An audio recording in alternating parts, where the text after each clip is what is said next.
Hello दोस्तों, welcome to our channel pathfinder for NET JRF. और दोस्तों, जैसा कि आप सभी जानते हैं, आपकी आरपीएससी फर्स्ट ग्रेड और यूजीसी नेट एग्जाम है वो पास में आ गई है। तो उसी को देखते हुए हमने एक श्रृंखला चलाई है जिससे आपकी एग्जाम में ज़्यादा से ज़्यादा फायदा हो सके। तो ये इस श्रृंखला का पहला पार्ट है। इसमें हम बात करेंगे मानचित्र की रेखाएं, सममान रेखाएं, जैसे आती है समदाब रेखाएं, समताप रेखाएं, समलवन रेखाएं। तो ये कितने प्रकार की रेखाएं, जितने भी प्रकार हैं उनको हम जानेंगे, उनके नाम जानेंगे और उनमें कौन सी विशेषताएं आती हैं। इससे लगभग एक क्वेश्चन आपका RPSC first grade, PGT in exam में आता है, साथ ही साथ यूजीसी एनटी नेट एग्जाम में भी आपका एक क्वेश्चन लगभग इससे रहता है। तो चलिए दोस्तों, इसके बारे में जानते हैं। उससे पहले आप सभी को बता दूं, ज्योग्राफी का यूजीसी नेट का जो कोर्स है वो हमारे ऐप पाथफाइंडर लर्निंग ऐप पर आप सभी के लिए अवेलेबल है, जिसका लिंक आपको डिस्क्रिप्शन में मिल जाएगा।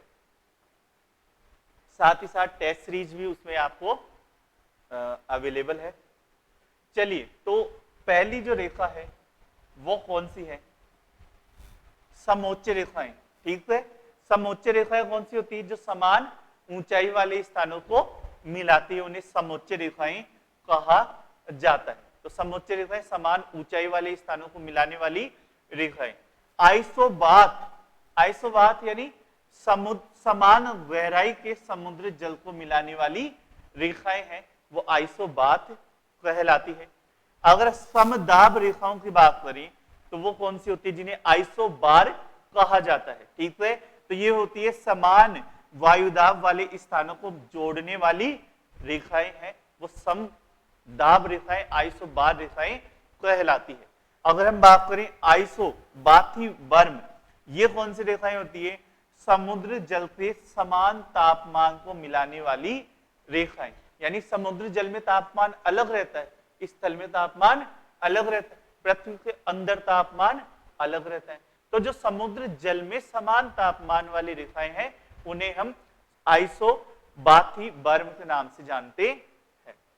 अगर हम बात करें आइसोडोपेन या डापेन, आइसोडापेन कहां पे पढ़ा था? कौन से सिद्धांत में पढ़ा था? वेबर वाले सिद्धांत में पढ़ा था। यानी समान परिवहन लागत वाली जो रेखाएं हैं वो आइसोडापेन कहलाती है। इसके अलावा आइसोजियोथर्म यानी पृथ्वी के अंदर समान तापमान वाली रेखाएं हैं, वो आइसोजियोथर्म कहलाती है। आइसोहेलाइन, आइसोहेलाइन यानी समलवण रेखाएं, ये कौन सी होती है? समान लवणता के बिंदुओं को मिलाने वाली रेखाएं हैं, वो आइसोहेलाइन के नाम से जाना जाता है। आइसोहेल, आइसोहेल और हेलाइन दोनों में कंफ्यूज नहीं होना है। हेलाइन पूरा है, आइसोहेल दो ही शब्दों का है। ठीक है, तो आइसोहेल यानी समान सूर्य ताप की अवधि वाले स्थानों को मिलाने वाली रेखा है। जैसे एक स्थान है, वहां पे सूर्य ताप कितने घंटे आ रहा है? 7 घंटे आ रहा है। एक स्थान पे 8 घंटे आ रहा है, तो जहां पे 7 घंटे आ रहा है उन सबको मिलाने वाली रेखा है, जहां पे 8 घंटे आ रहा है उन सबको मिलाने वाली रेखाएं। तो ये कैसी होगी रेखाएं? अक्षांशों के समानांतर होगी या देशांतरों के समानांतर होगी? अक्षांशों के समानांतर होती है। ठीक है, क्योंकि सूर्य का प्रकाश देशांतर से डिसाइड होता है अक्षांश से। अक्षांश से उत्तरायण और दक्षिणायन जब सूर्य होता है तो सूर्य के उसमें परिवर्तन आता है। चलिए, समवर्षा रेखा ये कैसी होती है?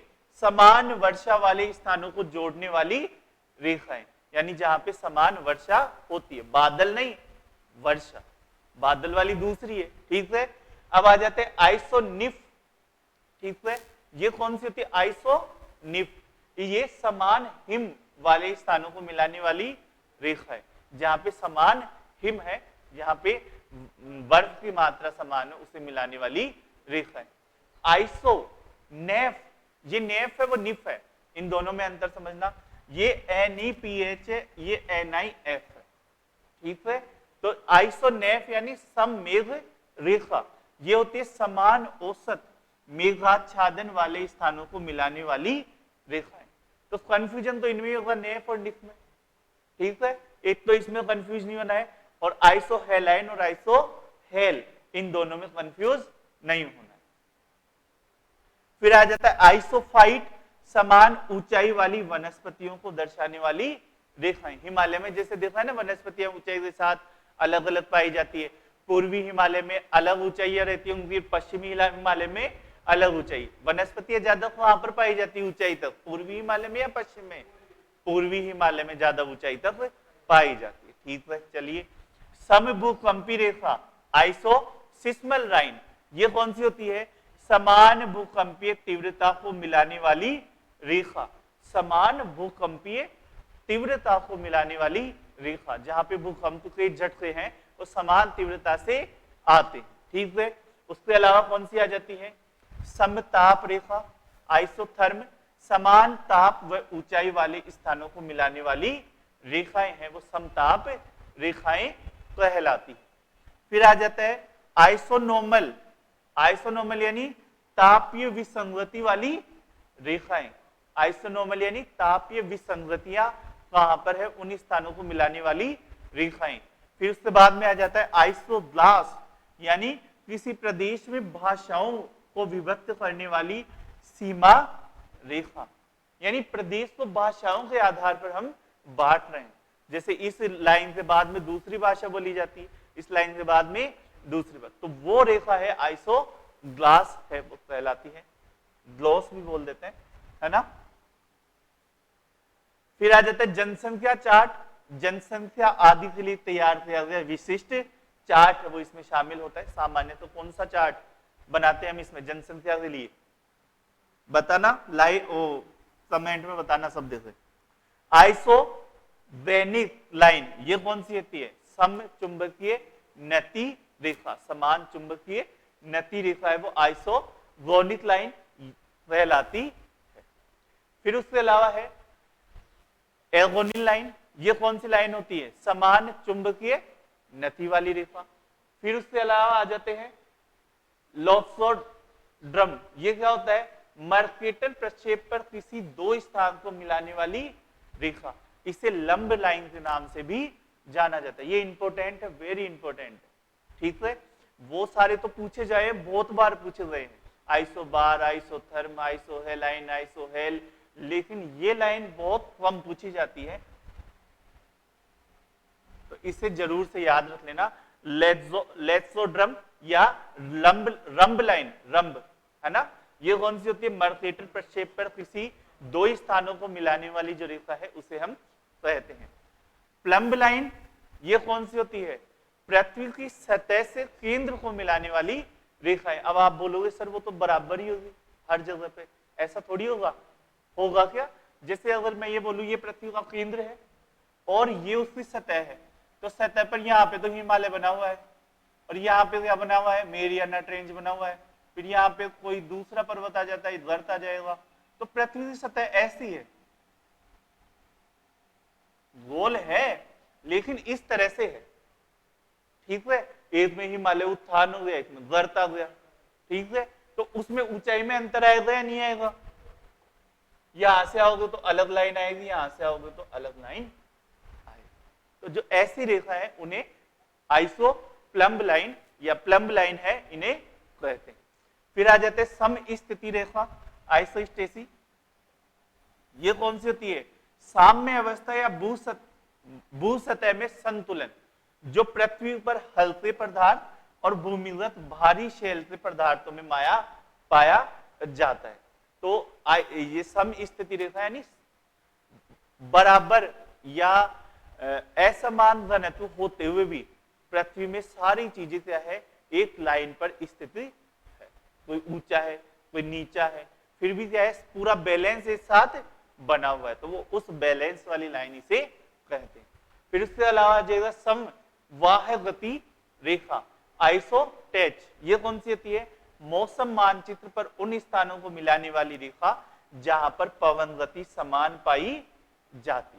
ठीक है, मौसम मानचित्र पर उन स्थानों को मिलाने वाली रेखाएं जहां पर पवन गति समान पाई जाती। फिर आ जाते हैं समझंझा रेखा। ठीक है, आइसोब्रॉन्ट, ये कौन सी होती है? समान तड़ित झंझा, थंडर स्ट्रॉम वाले स्थानों को मिलाने वाली रेखा। ठीक है, चलो नेक्स्ट आ जाते हैं समद्विखपाती रेखा, है ना, आइसोग्लोनास। ये कौन सा है? समान चुंबकीय हास वाली स्थानों को मिलाने वाली रेखा है। और लास्ट में आता है आइसोक्लाइन। ये कौन सा होता है? समान चुंबकीय नतीकी रेखा है। ठीक है, तो ये सारी चीजें, ये रेखाएं हैं जिनको आपको अच्छे से ध्यान में रखना है। ठीक है, बार बार इनसे क्वेश्चन पूछे जाते हैं, ये मांगते चले RPSC first grade, PGT, DSSSB, इनमें तो एक क्वेश्चन फिक्स है इनसे मिनिमम। मैचिंग वाला भी आ सकता है, या पूछ लेगा कि समान वायुदाब वाले स्थानों को मिलाने वाली रेखा कौन सी है, इनमें से 4 आ जाएगा। ठीक है, समदाब रेखा, या सारणी बना देगा ऐसे, 3 लाइनें, 4 लाइन इधर आ जाएगी और उनके मान इधर आ जाएंगे, उनको मैच करना होगा। या पूछ लेगा निम्न में से कौन सा सुमेलित नहीं है, सारे सही है, 3 सही होंगे, एक गलत होगा जोड़ा। तो ऐसे क्वेश्चन आते हैं RPSC first grade, PGT, DSSB में बार बार पूछे जाते हैं। उसके अलावा अगर हम बात करें तो यूजीसी नेट जेआरएफ में भी बहुत बार ऐसे क्वेश्चन रिपीट होते हैं।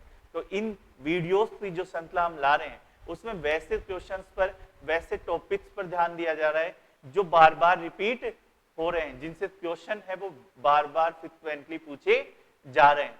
तो नेक्स्ट जो क्लास होगी उसमें हम भू आकृति विज्ञान से संबंधित जितने भी सिद्धांत है उन सिद्धांतों के बारे में जानेंगे, वो सिद्धांत का नाम जानेंगे, सिद्धांत कब आया ये जानेंगे, किस उद्देश्य के लिए आया, और उसकी थोड़ी बहुत थ्योरी है वो भी हम जानेंगे धीरे धीरे। ठीक है, तो जल्दी मिलते हैं नेक्स्ट क्लास में। धन्यवाद।